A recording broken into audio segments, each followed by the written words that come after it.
यो ह्युमिडिफायरको बारेमा तपाईँहरूलाई के थाहा छ भन्नु होला है। अनि मलाई थाहा भएको कुरा म भन्छु, यो तपाईँहरूलाई चाहिन्छ।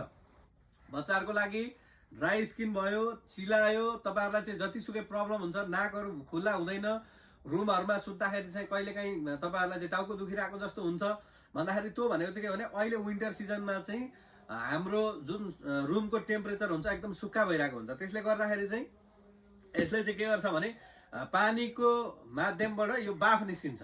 त्यो बाफले चाहिँ रुमहरूलाई एकदम राम्रो बनाउँछ अनि त्यसले गर्दाखेरि चाहिँ ह्युमिडी एकदम ओसिलो बनाउँछ। त्यसले गर्दाखेरि तपाईँको स्किनहरू चाहिँ त्यो सेतो खालको हुने, फुस्रो हुने हुँदैन। अनि साथमा तपाईँको नाकहरू बन्द हुने ओर्ने त्यस्तो प्रब्लमहरू हुँदैन।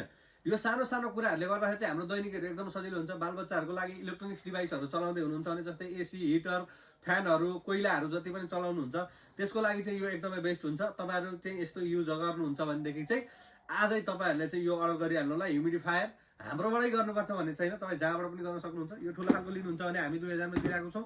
यो लिनुहुन्छ भने यसमा डबल नोजल छ, यसमा ट्रिपल नोजल छ।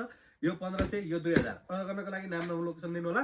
यो चाहिँ एकदमै प्रत्येक घरमा नै चाहिन्छ क्या, किनकि इलेक्ट्रोनिक्स डिभाइसहरू हामी चलाइरहेको हुन्छौँ। अनि त्यसले गर्दाखेरि चाहिँ यो अब तपाईँको फुस्रो आएर चाहिँ घाउ भयो भनेदेखि 5000 7000 खर्च गर्नुपर्छ। अब तपाईँको एउटा रुममा टक्कै राखिदिनु भयो भनेदेखि लाइफ टाइम ठिक भयो, 2-4 वर्ष त यो चलिहाल्छ। अझै भएन भने एउटा ल्याउने होइन। त्यो कारणले गर्दाखेरि चाहिँ आफ्नो स्वास्थ्यसँग जति पनि हुनुहुन्छ तपाईँहरू कन्सल्ट हुनुहोस्। र ह्युमिडिफायरको बारेमा धेरैलाई थाहा छैन, तपाईँहरूलाई थाहा छ भनेदेखि ह्युमिडिफायरको बारेमा तल लेखिदिनु होला। धन्यवाद।